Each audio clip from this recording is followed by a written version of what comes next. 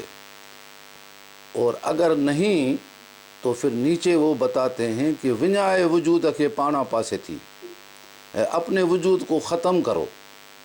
دوسرے میں ضم ہو جاؤ، یعنی وحدت کے فلسفے میں ضم ہو جاؤ، کیونکہ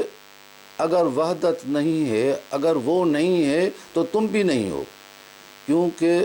جو روحانی وجود ہے وحدت الوجود کا یا توحید کا، وہ ہی انسان کے مادی وجود کا بنیادی سبب ہے،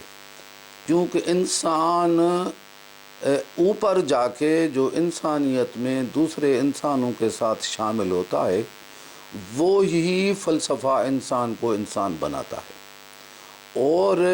وہی فلسفہ اگر پلٹ کے انسان کے انفرادیت میں آ جائے،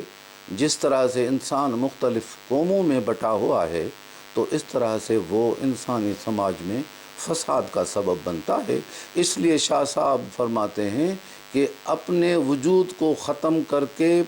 پوری ایک وجود میں ضم ہو جاؤ، کیونکہ اگر وہ وجود نہیں ہوگا تو پھر تم بھی نہیں ہوگے، یعنی اگر انسانیت نہیں ہوگی تو آپ بھی انسان نہیں رہو گے، کیونکہ انسان انسانیت سے جڑا ہوا ہے۔ جیسے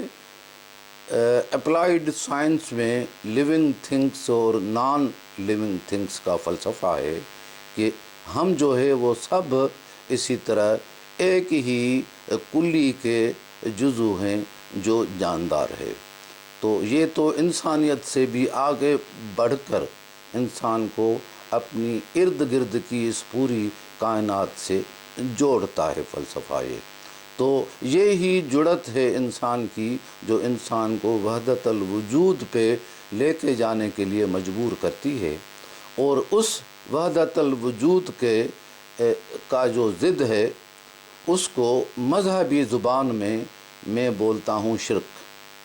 شرک کا مطلب یہ ہے، جیسے شاہ صاحب نے بھی فرمایا کہ اگر خود ہی کو سمجھتے ہو،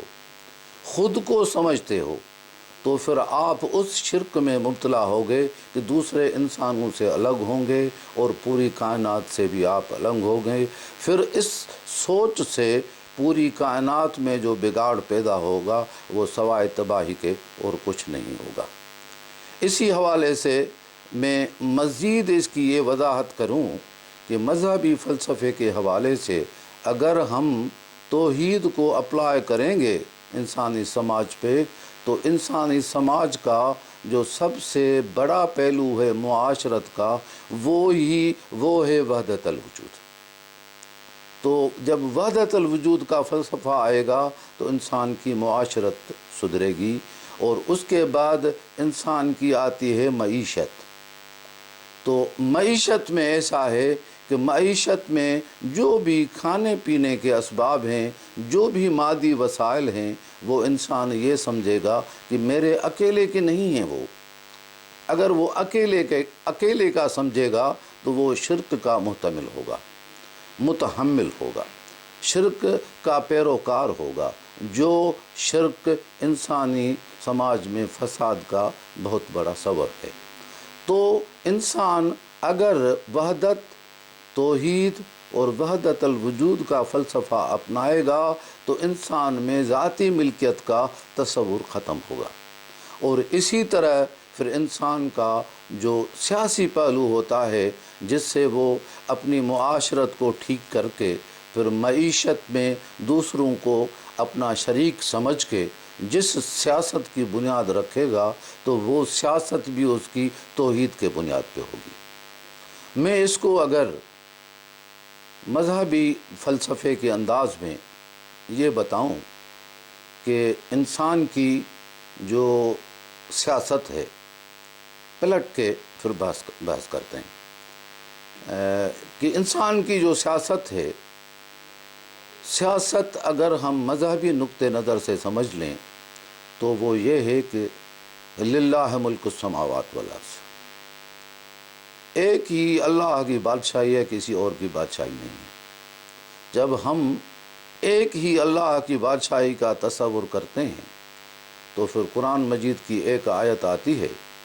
کہ لو کان فیہما آلہۃ الا اللہ لفسدتا،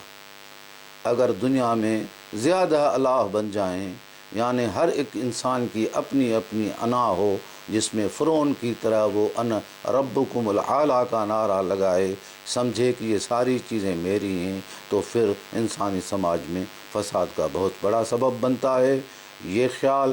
اور انسانی سماج میں جب تباہی آتی ہے تو پھر پوری کائنات میں تباہی پھیلتی ہے۔ جس طرح سے ابھی انسان نے اس سوچ کو اپنا کے پوری اس کائنات کو تباہی کا ایک شکار بنا دیا ہے، جو ہمارے سامنے ہے، دنیا کے حالات ہم سب کے سامنے ہیں، کوئی ڈھکی چھپی بات نہیں ہے۔ تو سیاست میں جب ہم اس کائنات کا مالک ایک خدا کی ذات کو سمجھتے ہیں، پھر جو خدا کی مخلوقات ہے وہ الخلق عیال اللہ، حضور اکرم صلی اللہ علیہ وسلم نے فرمایا کہ مخلوق جو ہے وہ اللہ کا عیال ہے۔ جب ایک عیال ہے، ایک ہی کٹمب ہے، ایک ہی گھر ہے، تو پھر سب ہی ایک ہی گھر کے مالک ہیں۔ پھر اس سے کیا ہوگا کہ ہماری سیاست میں ایک توحید اور وحدت پیدا ہوگی جو انسانی سماج کو بہتر کر سکتی ہے۔ اسی طرح آتے ہیں اقتصادیات پہ کہ جو بھی ہمارے مادی وسائل ہیں، اللہ تبارک و تعالیٰ فرماتے ہیں کہ للہ ما فی السماوات و ما فی الارض،